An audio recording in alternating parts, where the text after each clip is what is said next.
get rid of the good things and do the God things. How do you do that? Declutter and simplify. You will find purpose when you simplify a lot of the things that you're doing. Now, there's so many different ways to do it, but I know that somebody needed to hear that today.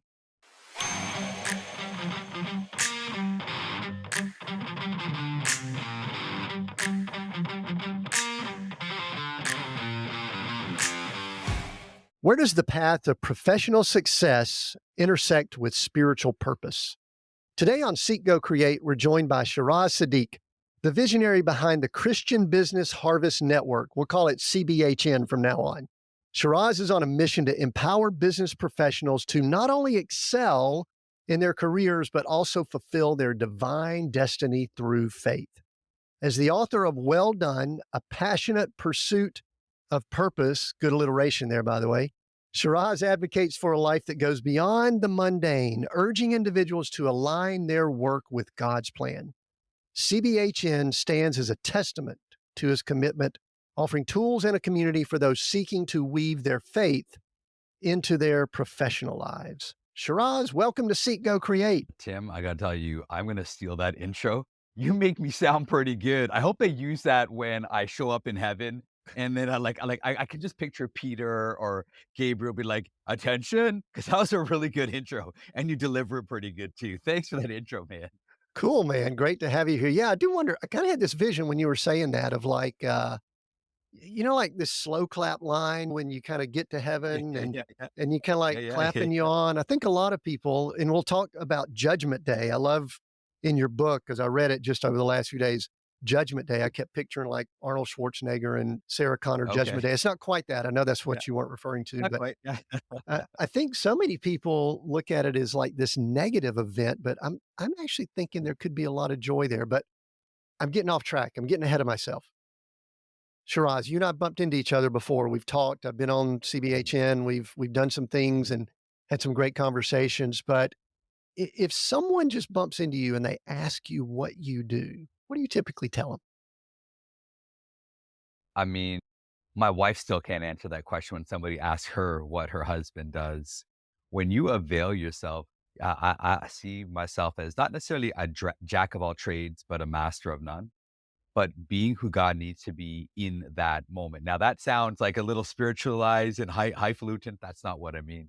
It's you develop a passion for people, and then you lean into what Paul said, all things to all people. And if the scenario calls for a bit of mentorship and guidance, well, then let's go there. If it's tactical and practical, well, then let's go there. So, what I do is try my best to avail myself as a tool for the people that I get to encounter through the work that I do, whether it's the TV show that we operate, whether it's the food truck that we are about to launch, or the other areas that I'm involved with in ministry. But what I do is try to be that tool, and the best tool that I've learned to be is the one that doesn't exist. I've learned to not do anything if God is saying, this one is for you and the bench. Sit this one out. Is that hard for you to do? Is that hard for you to sit out? Are you wired that way? That's why I said I'm learning to sit out. There's been too many times in my life where I've gotten in my own way because you're always trying to do the right thing. You're always trying to go above and beyond, add value. The old adage, leave a place better than you left it, or leave a place better than you found it. And you always want to leave the fingerprint of God's blessing on something that is in your rearview mirror. And so many times God's like, can you just chill out? I don't think I ever asked you to do that. But all right, you want to go and be extra again? Go ahead. But I didn't really ask you to do that. And so I'm learning still with all these gray hairs. I'm still learning.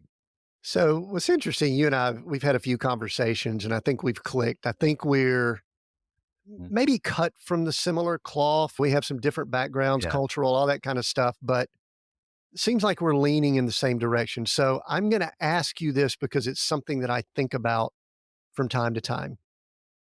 Do you ever wish that you were, and I don't want this to be degrading to the people that have this profession, but I'm going to say, do you ever wish you were just a plumber Oh or my gosh. just an electrician or just a blah, blah, blah? Especially with the conversation we just had and someone asking you the question, what you do. Do you ever wish that? Do you ever think about that at all? 100%. We are wired in similar ways and probably from the same tribe in heaven as well, definitely. Wow. How do I okay, my wife is my rock, my anchor, my joy, my reason. She and I couldn't be more different. When we're in social settings, she'll look to me to light up the room and begin conversations, engage, and she enjoys me being social.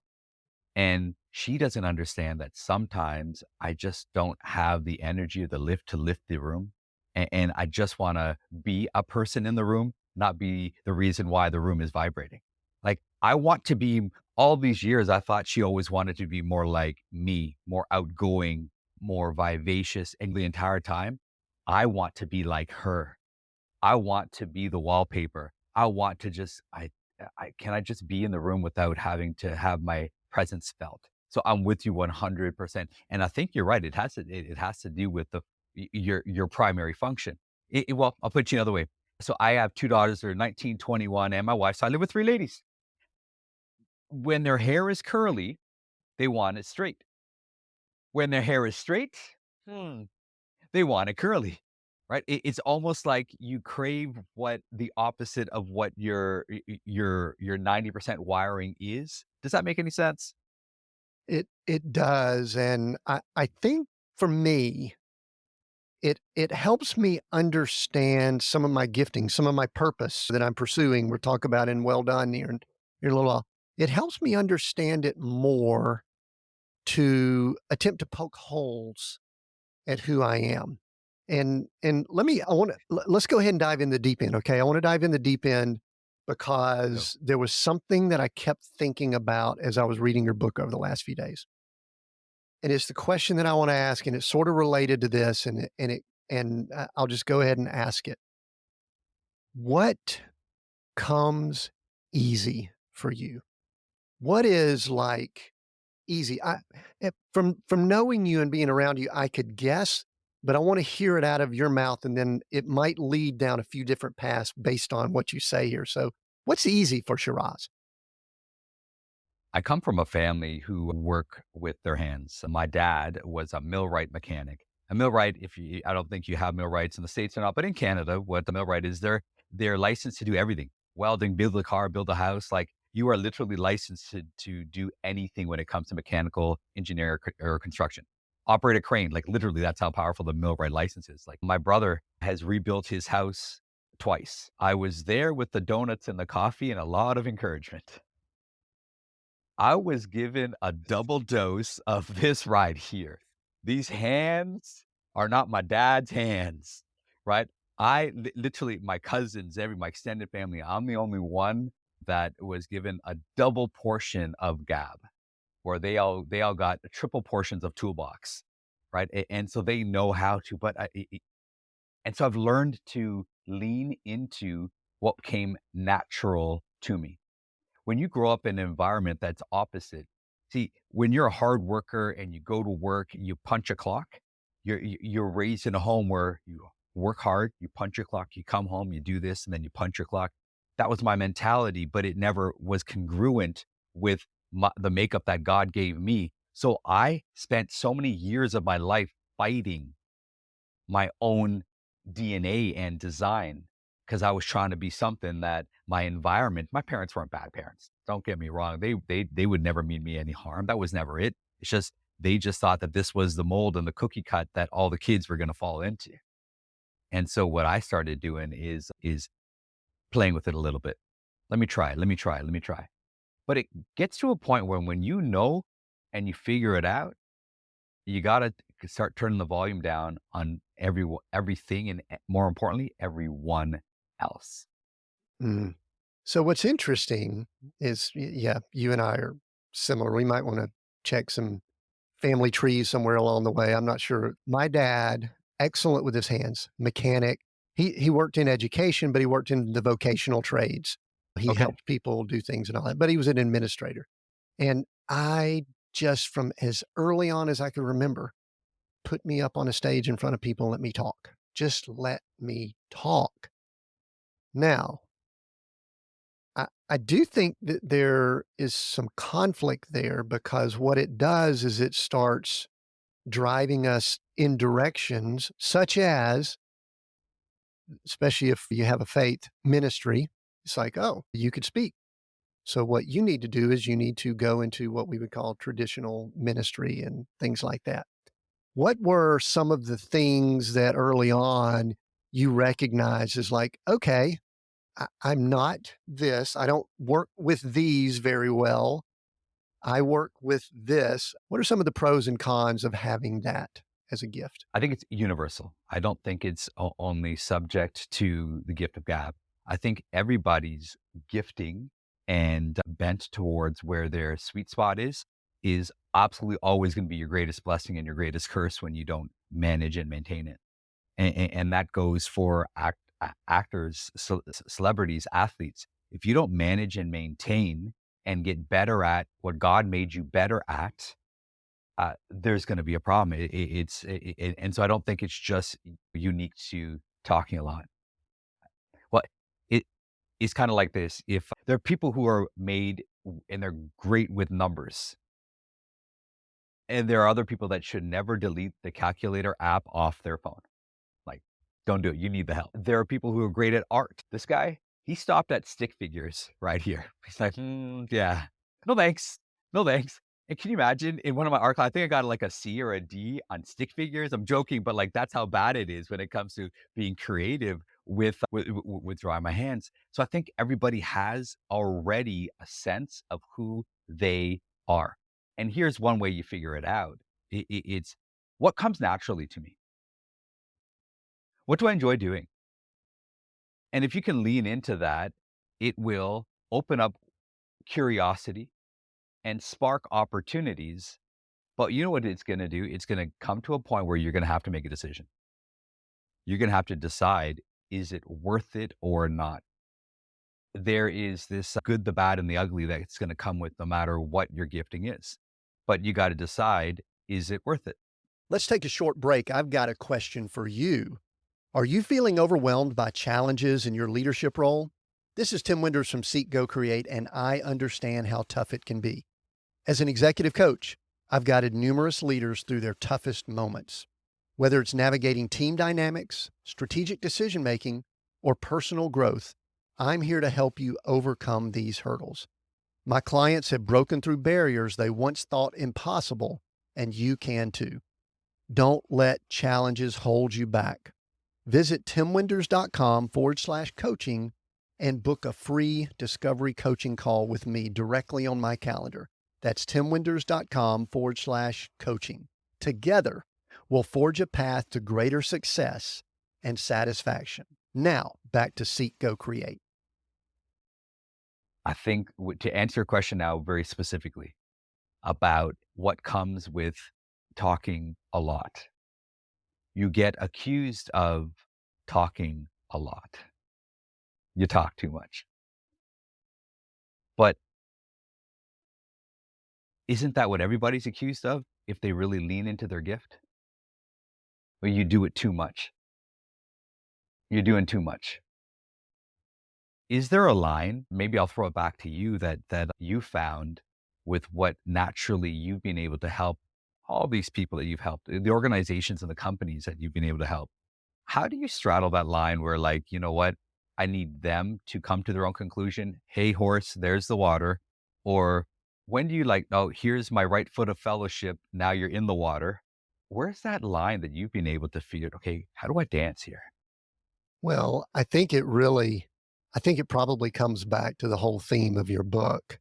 It's really, we're looking for what our purpose is. And so what we do as we go through life is we do identify those things. Like you said, I agree with you. As for as long as I can remember, I love to, and let's maybe spin it positive. I think we're communicators and connectors. I think that's really what we're 100%. drawn to is to communicate and connect people.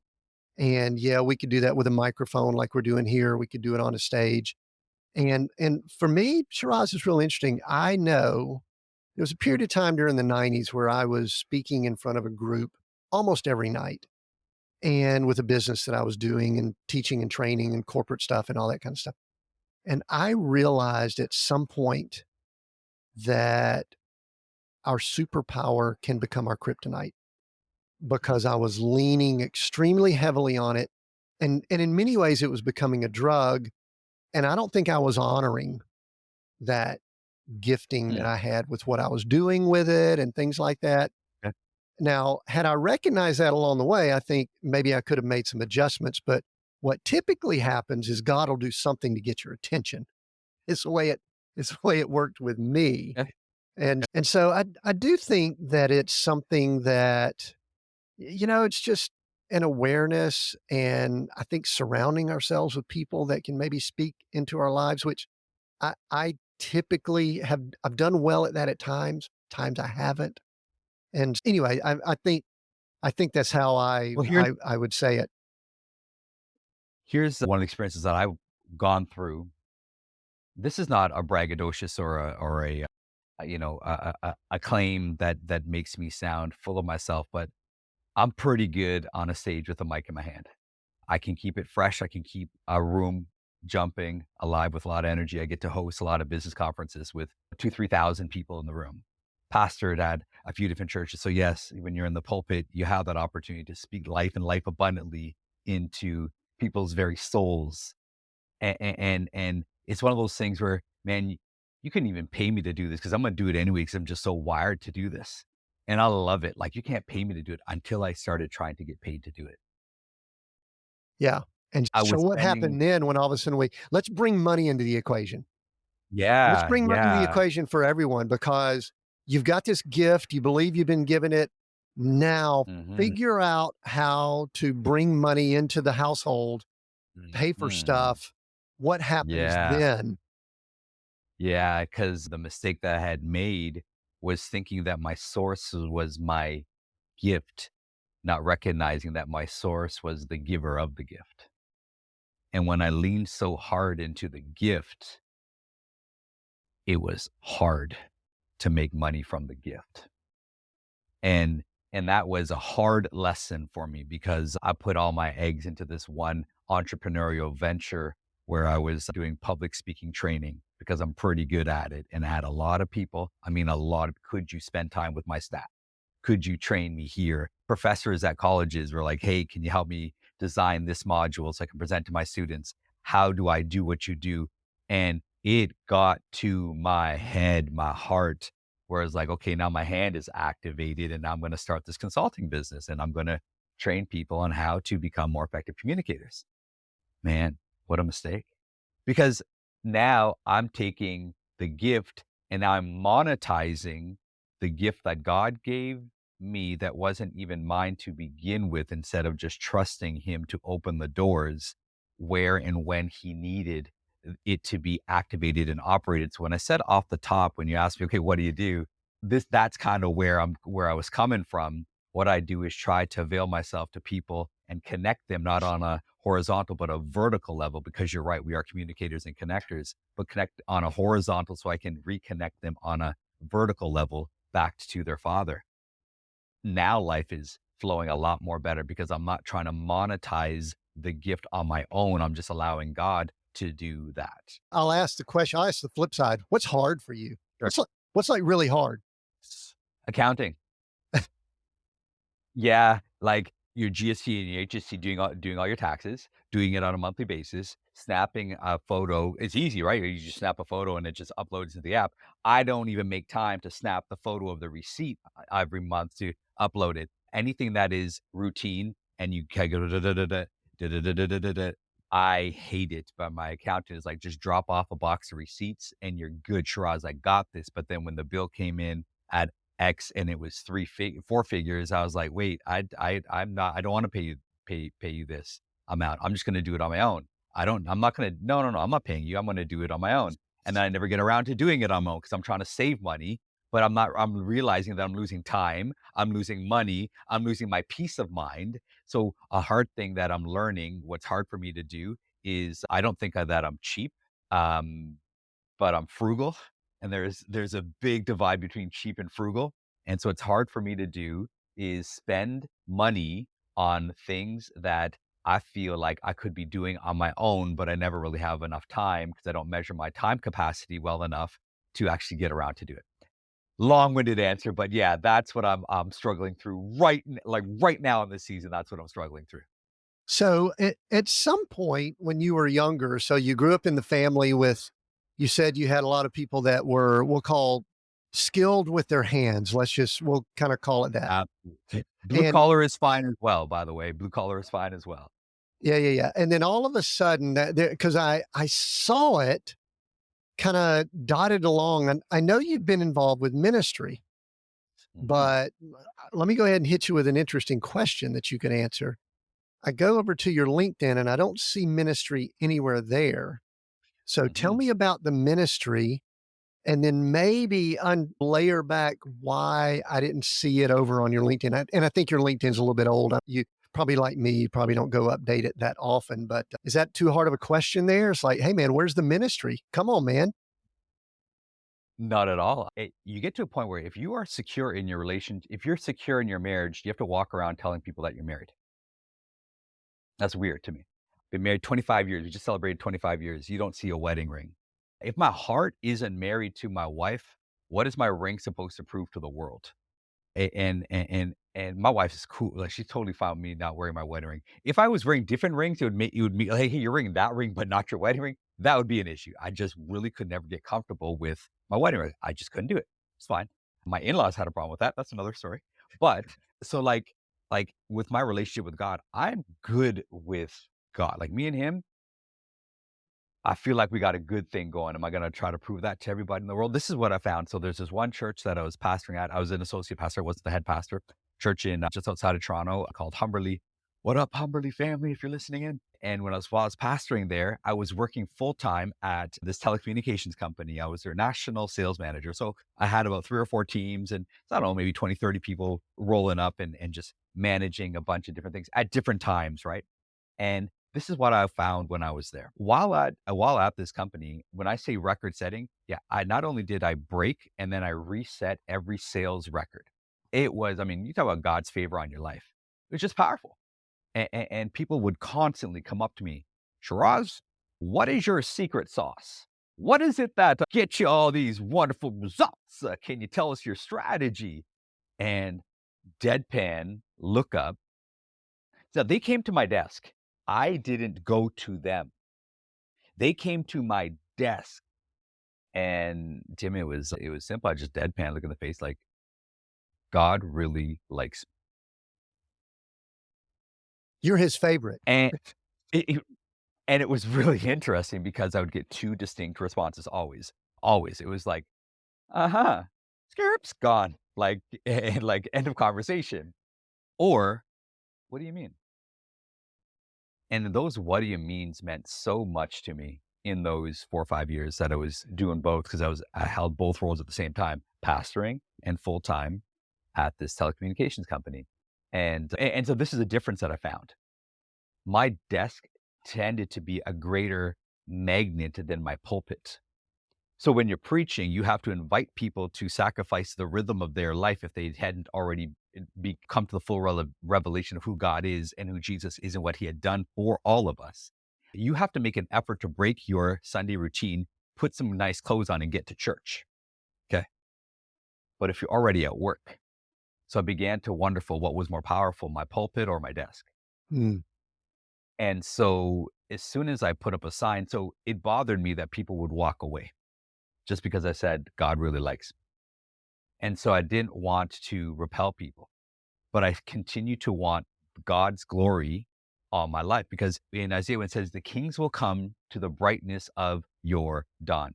Kings, your gifts will make room for you before kings.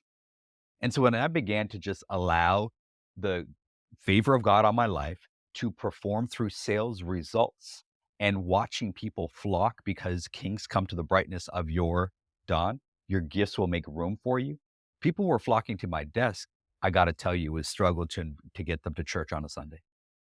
And so what was I supposed to do now? The people that walked away, that it bothered me that people would walk away just because I said God likes me. So LinkedIn is meant to be, hey, when I'm active, haven't been for a little bit in transition with one of the roles that I'm doing in a media from a media perspective. So when I get back on that, I'll be more active on LinkedIn. But what it's meant to be is like, hey, I remember that Shiraz guy. Let me go check him out and see him.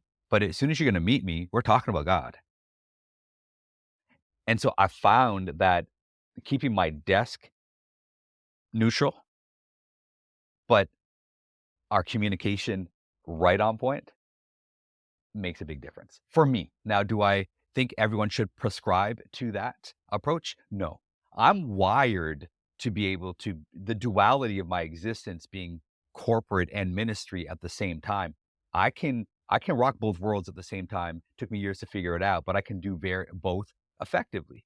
Sometimes it was bifurcating and bipolar in my mind to be able to do both, but I've learned over time how to be both.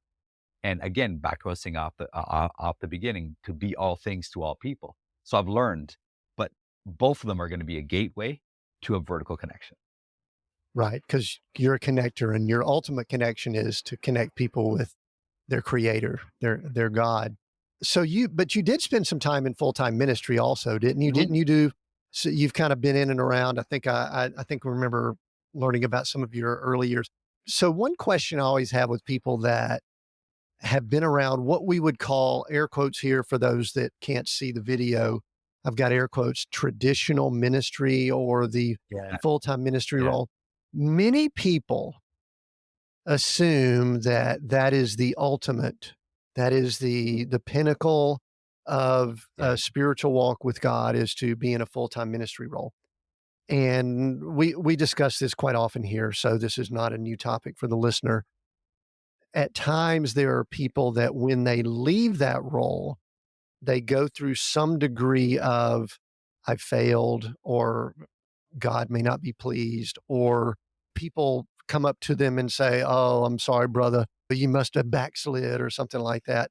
Yeah. And I Yeah. think you went back and forth some. If you want to share a little bit of that story here, that's fine. But Sure. it's at some Sure. point, see, you're probably like me. You don't consider yourself not in ministry now, but at some point you Mhm. disconnected with what many would consider traditional and or full-time ministry.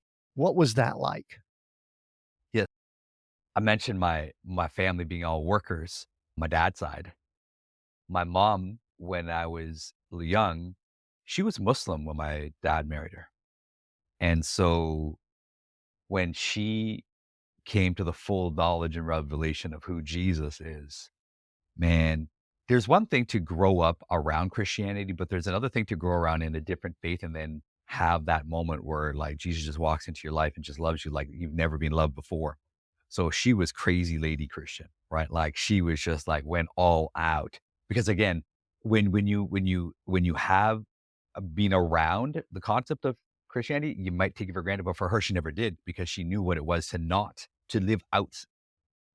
So for her, the greatest achievement in her life, other than the grandkids, because we stopped existing when we all had kids, was when I became a pastor.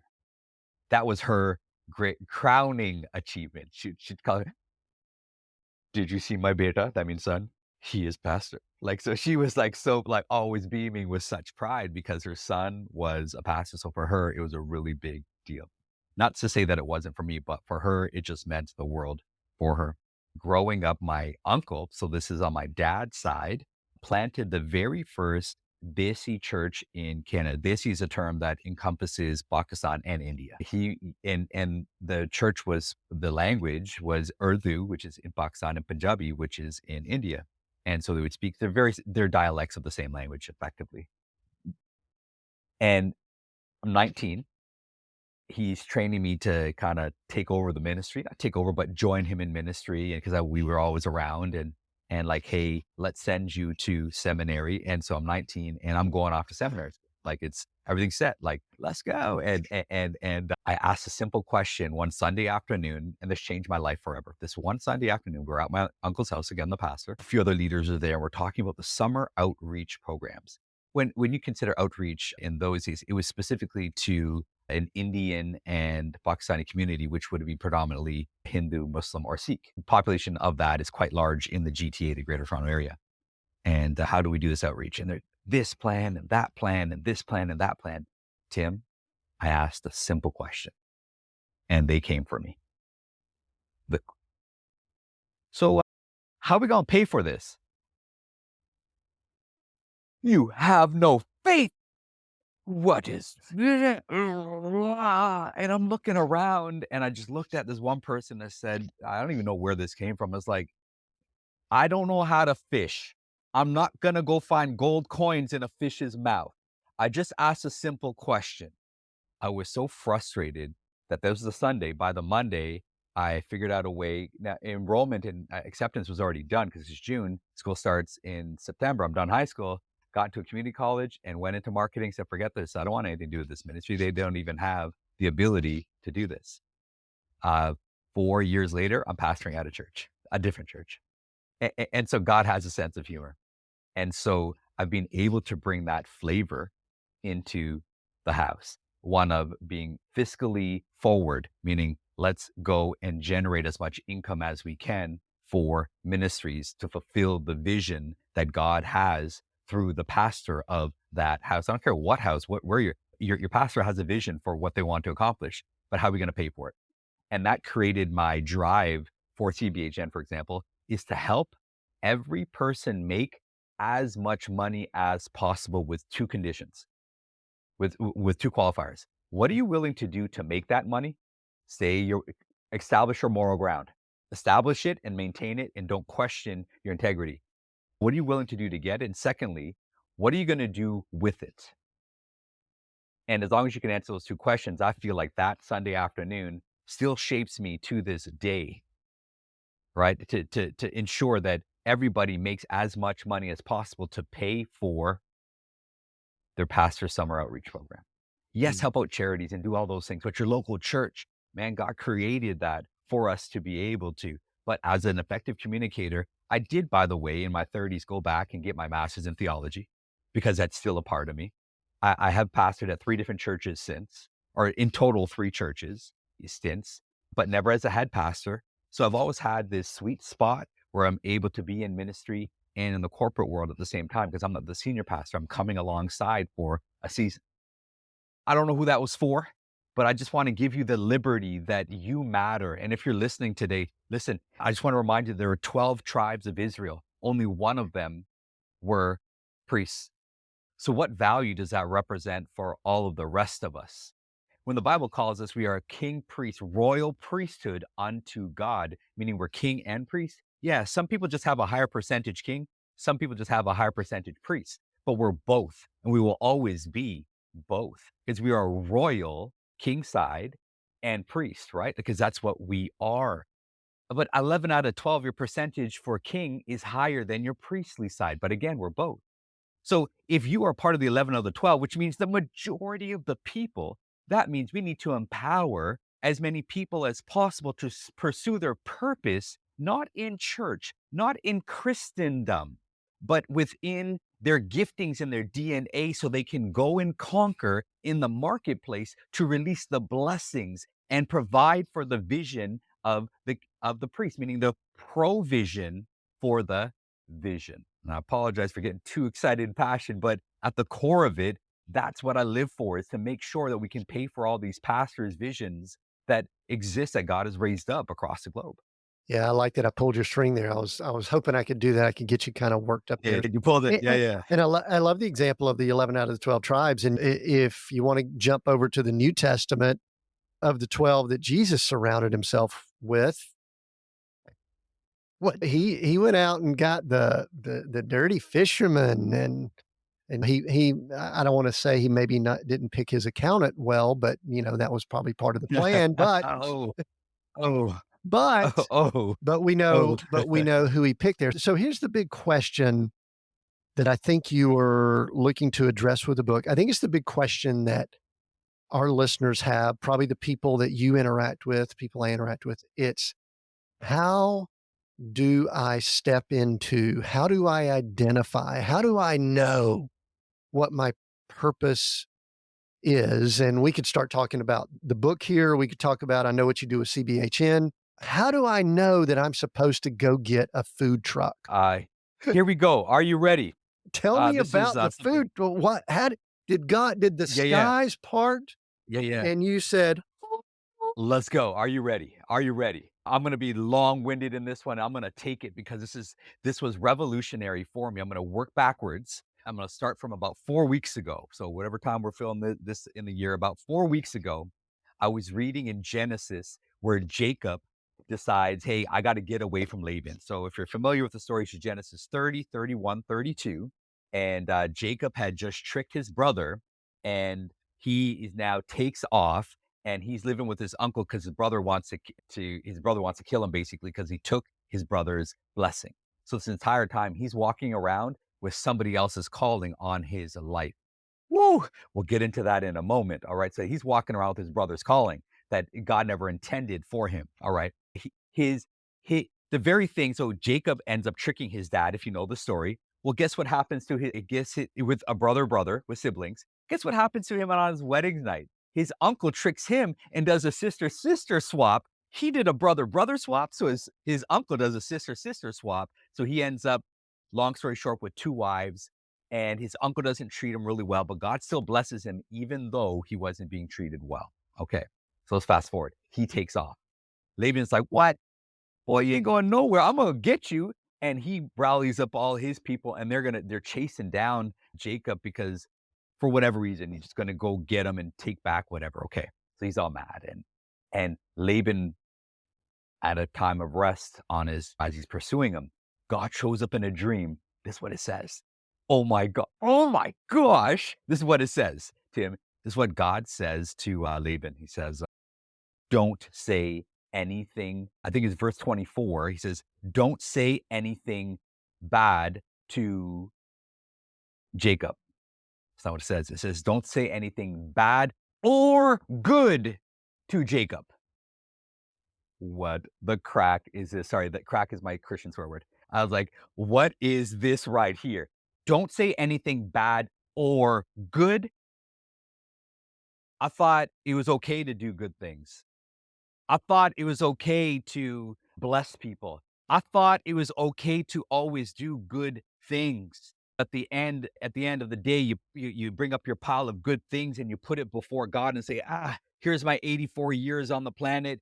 Judge me now. And when God said, don't do anything good or bad to Jacob, and I began to just peel that back and peel that back and peel that back. But evaluating is always the starting point is me. God, okay, in mirror time, what's going on here? And I'm just checking myself out in the mirror saying, okay, so what's going on here? What am I seeing? Food truck, this is where food truck finally revealed itself, is because I stopped doing a bunch of good things.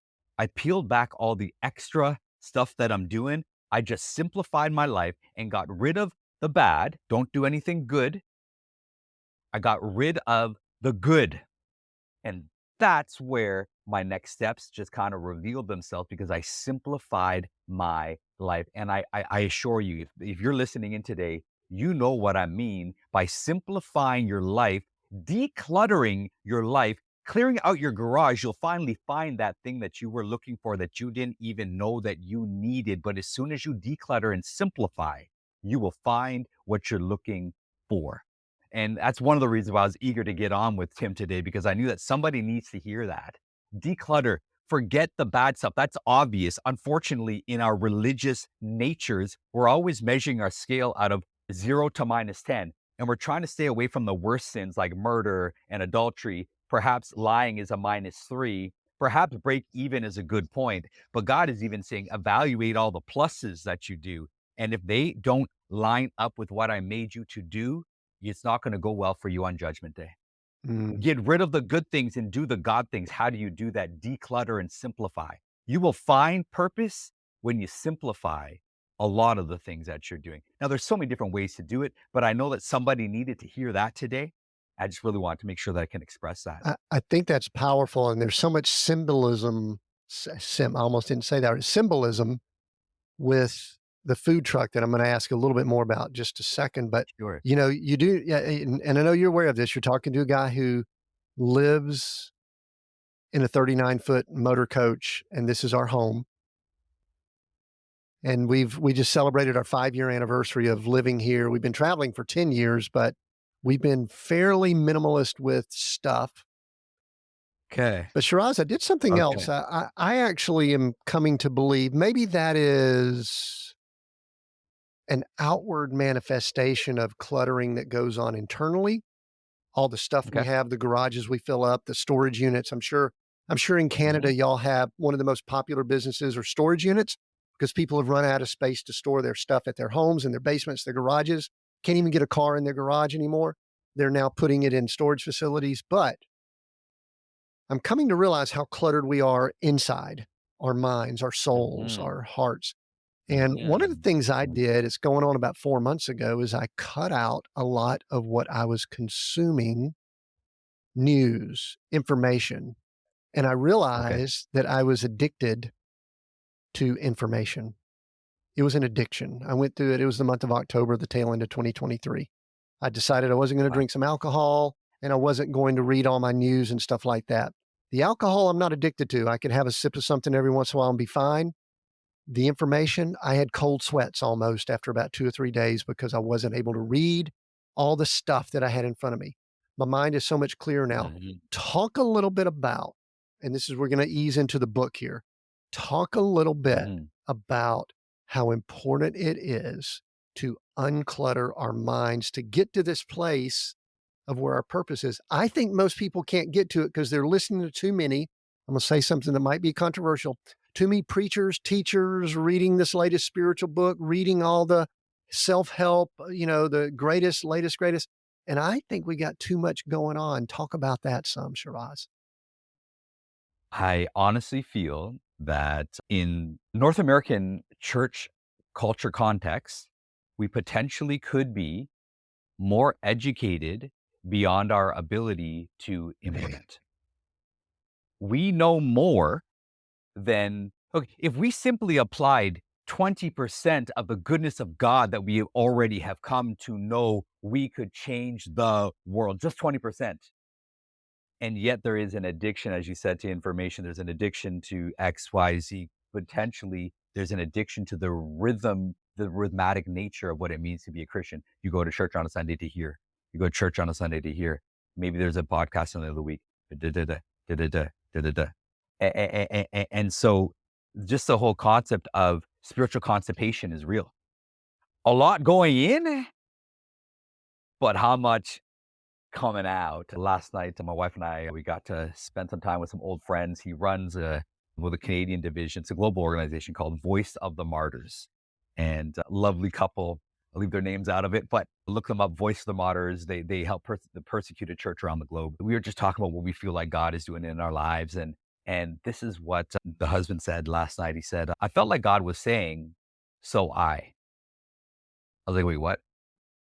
I He felt like God was saying, so he did something about it.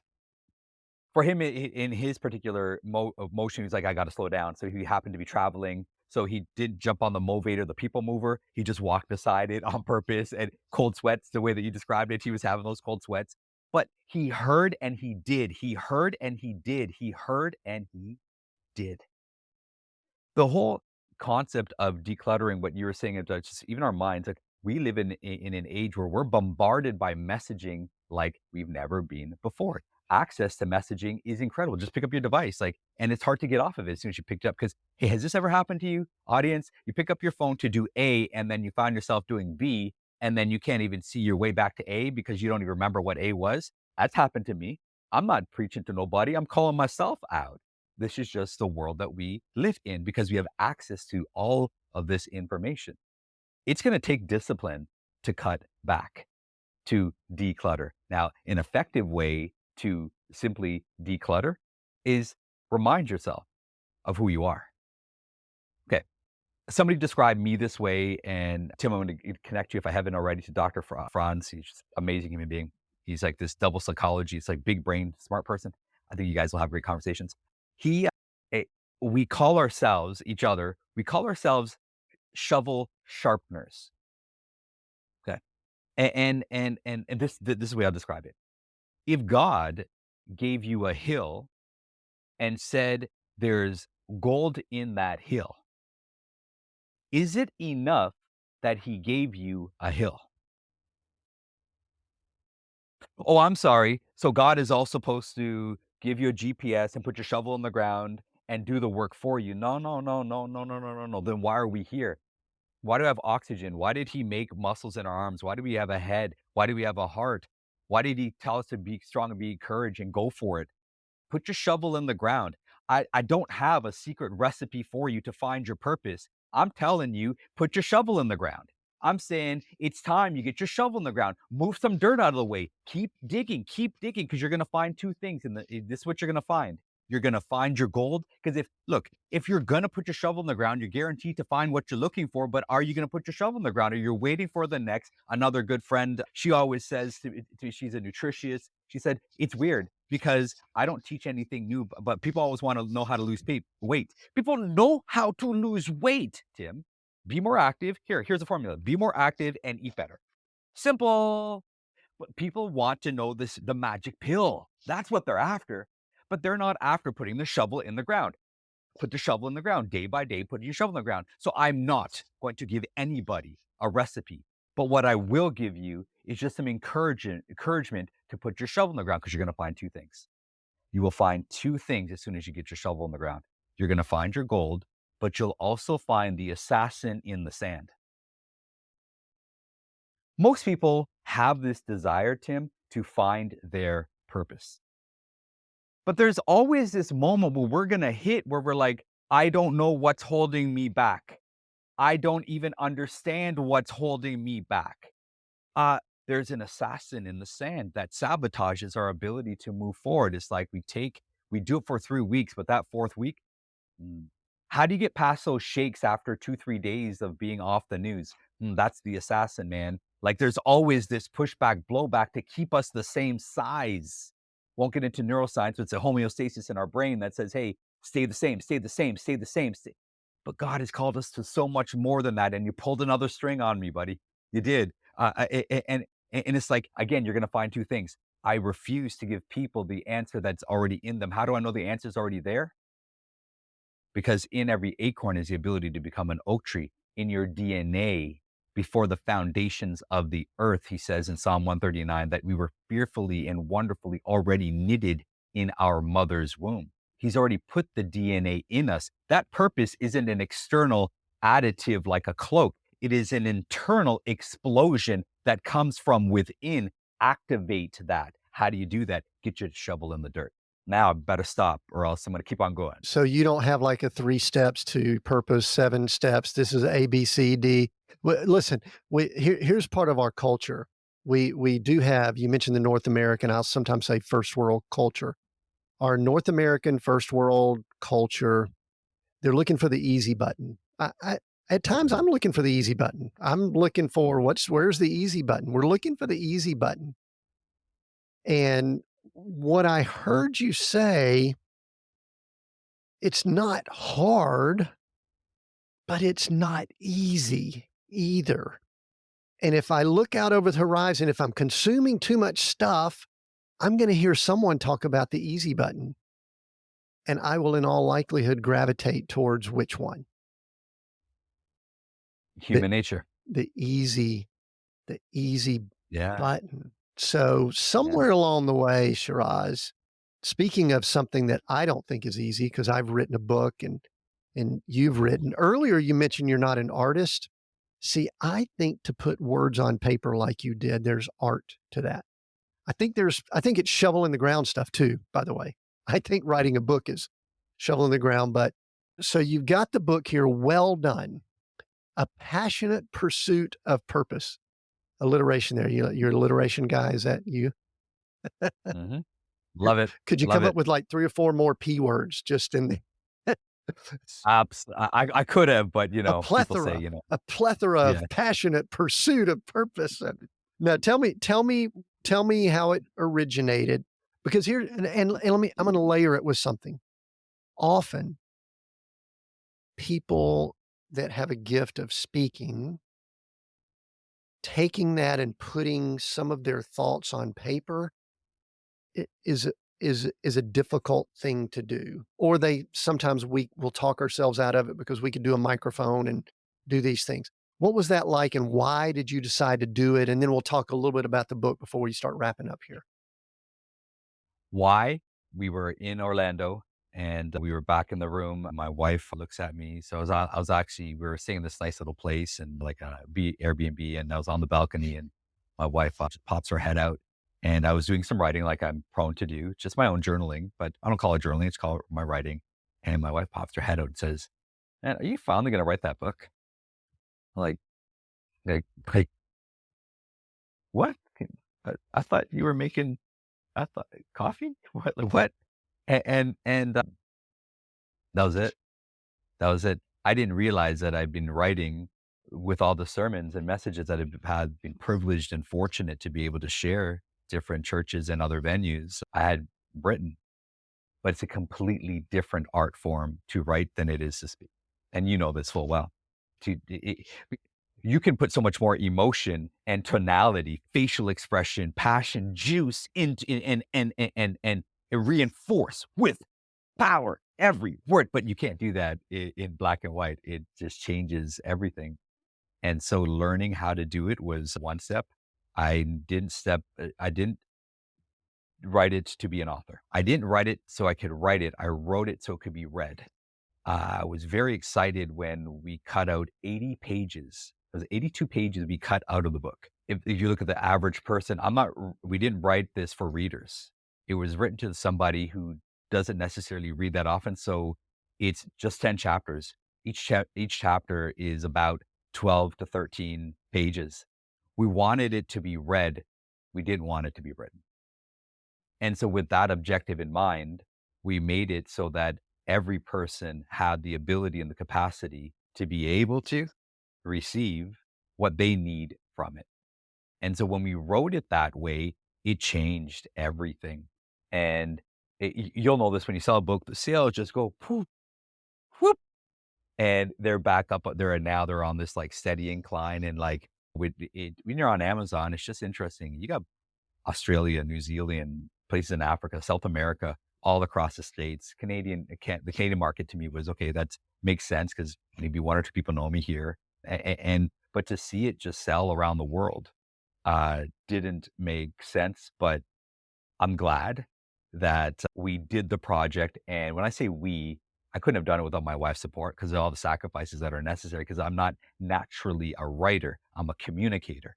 And so the objective was to translate what this would communicate, but do it in writing. And so we hope that we are able to accomplish that mission. Something that's interesting for me during during a process like that, we've talked about ability to communicate and and I think I've come to terms that part of what I'm doing here, part of what I'm doing in other areas, at times I feel as if I'm doing it for other people, for their information, etcetera. Mhm. But Shiraz, I'm like coming to this place where a lot of what and this is kind of for creators, by the way. I'm kind of saying this. Okay. We kind of have this thought of we're entertaining or educating or getting information out to the world to have impact and blah, blah, blah, blah, blah. I'm becoming more and more convinced that what I'm doing right here, right now is for me. Okay. And when I wrote, I think I came to it sells and all that kind of stuff. We'd always love to sell more probably, but I'm wondering if it was for me. What transpired with you? Not what everybody else is reading. What transpired with you while you were in the process of writing and putting this down? When you look at whether it's organizationally, corporate, small business, or individually, church, every single time, and I saw this and it just blew my mind. I never had seen this. And this was while I was still writing the book and it changed everything. If you look at somebody's mission statement or vision or purpose statement, every single one is for the benefit of others. Check it. If you read your own, if you read everyone's mission or vision or purpose statement, it's always to the benefit of others. Companies will talk about their clients. Churches will talk about their parishioners, whatever they want to call them, their congregation. Individuals, I want to live a life of, pass a legacy on to my kids. But it's always to the benefit. A real purpose statement has someone else in mind. Mm, And so that's what helped me with that moment of like, okay, I really got to write this with the audience in mind. Did I do a good job of that? Will tell. I'm working on the second and the third book right now, and there's already a bit of a demand for the second one. So it'll get out there in the next few months. I'm looking forward to that. And I think it's the main feedback when you hear like, man, you were reading my life. Like that's exactly where I was. And when you start hearing stuff like that from people from around the world, it's kind of like, oh, okay. And it reminds you of that moment, what you're describing, mission, purpose, vision. It always has other people in mind. One of the things that I did is I went through and did some highlighting, and I think we're gonna wrap this up here. I'm gonna ask you about one statement, but I just wanna mention a few highlights that I think will help people get a flavor. One of the highlights I had was, "But the busyness of life," this relates back to what we were talking about earlier, cluttering. "The busyness of life is desperately trying to weigh you down with logistical, family obligations," probably a lot of other obligations. Another highlight, "One of the most common prayer requests I receive," this is you talking, "is for clarity about a person's calling and for direction for their destiny." That gives somebody the flavor of this book called Well Done. But I want us to wrap up with one item that I highlighted, and I want you to just tell this story because this is like my thickest highlight in the book. Okay, you ready for this? Okay. "I still have a vivid memory of sitting on the toilet as a toddler when suddenly one of my dad's pet pigeons flew in through the window." I'm sorry, man. That's a sentence that just screams, "Tell me more." Oh man.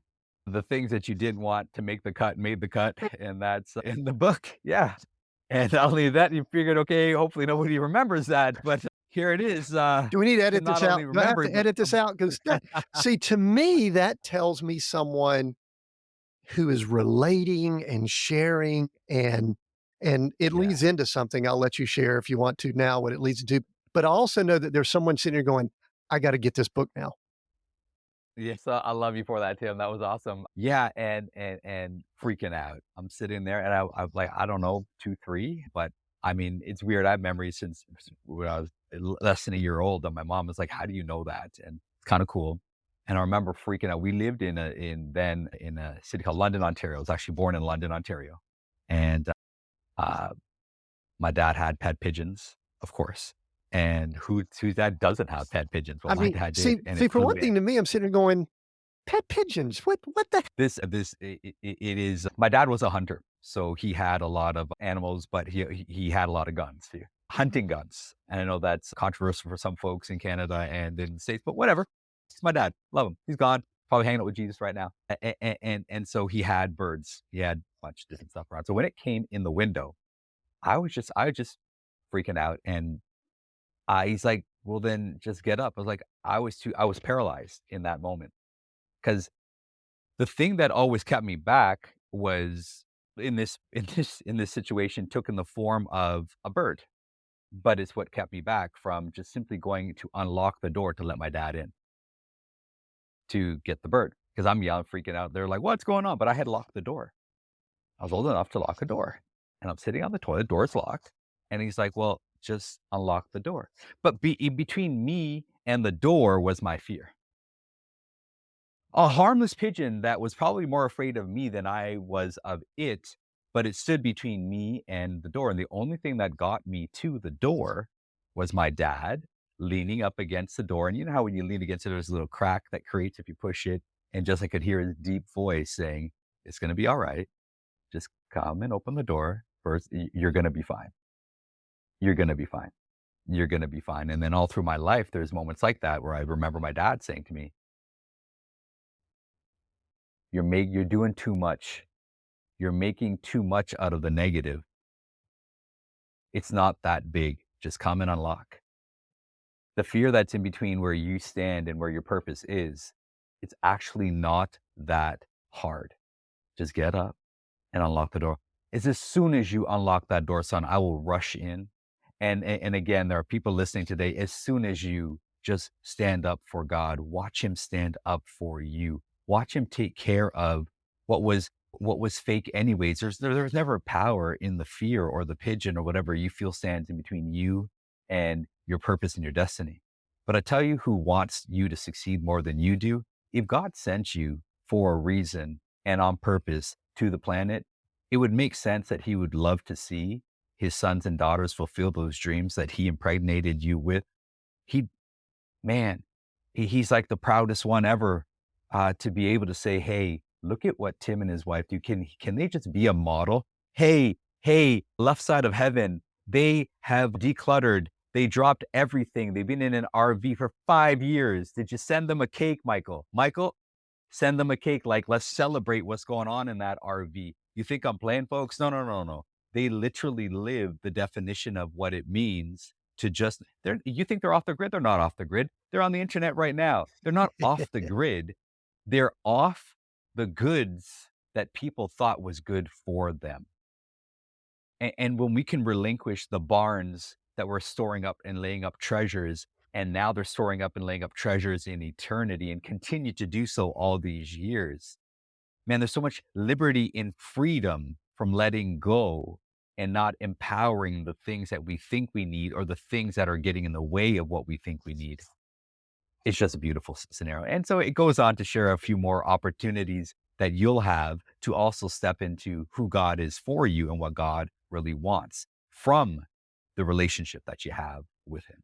Yeah, see, that's I'm glad that I highlighted that sentence. It's gonna trigger someone's gonna actually remember that. They'll remember it, which is good. Don't be mad at me because I brought that one N- up. Don't be upset. Not at all. The book's well done, A Passionate Pursuit of Purpose. Shiraz, why don't you tell us who it's for and where people can find it? Just kind of who it's for, who you think might be the person that needs to get the book. I mean, and I know it's everybody, but you know what I mean by that. Yeah, absolutely. I don't think the book is for, I wish it was for everybody because that's what every author wants, but it's not. It's for someone who's been Christian long enough to know that there's more in their core to explore, but they're not old enough to have been jaded by disappointment or jaded by what sometimes can happen when you fall into a church context and then you begin to, it's sad when start people blaming the church and saying a phrase like the problem with the church is this, then this book isn't for you because you're putting your own pigeons in the way of the proliferation of God's gift in your life. It's not never about the church or the pigeon. It's about you. And so it's somebody who's been Christian for a number of years to understand that there's more that they can enjoy and experience in God, but they're not old enough that they've been beaten up by this world because this book isn't for you. If you feel that there's a problem with God and the church, this book isn't for you. You have other books that'll be more beneficial to help you get through those layers and then get on to discovering and recapturing the beauty that what God is for you. And that's who this book is for.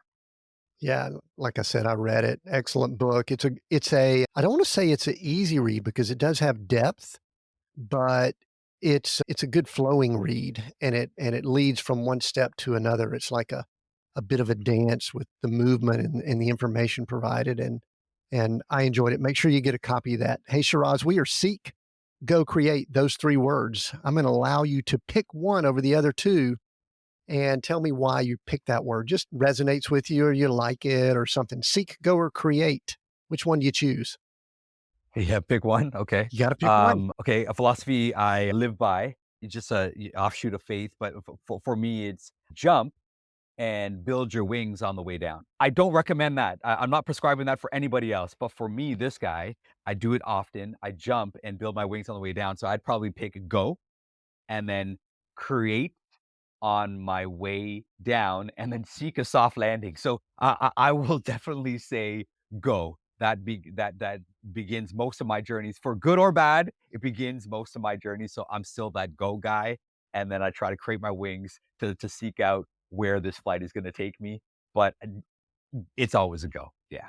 Very good. Thank you for that, Shiraz. Check out Well Done, A Passionate Pursuit of Purpose. Get that. We'll have links and everything. I guess people can get it anywhere, right? Amazon, all those places, right? Amazon's easiest. We can get it from our website, but I think Amazon's easiest and most efficient for most people. Good. We'll include the links down to the website and also CBHN. Check that out. That's good information over there. Great conversations going on there. And just, I appreciate the conversation and I appreciate the connecting that we have been able to do with the conversations we've had over the last few months. We are Seek, Go, Create here. We release new episodes every Monday. Your support does mean a great deal to us. If you would like to support us financially or leave a note and give us some information about you, you can do that at seekgocreate.com/support. That's seekgocreate.com/support. Go there. You can leave us as little as $1. You could give me some money to buy me a cup of coffee or something like that. We welcome that and we would appreciate it. We have new episodes every Monday. Until next time, continue being all that you were created to be.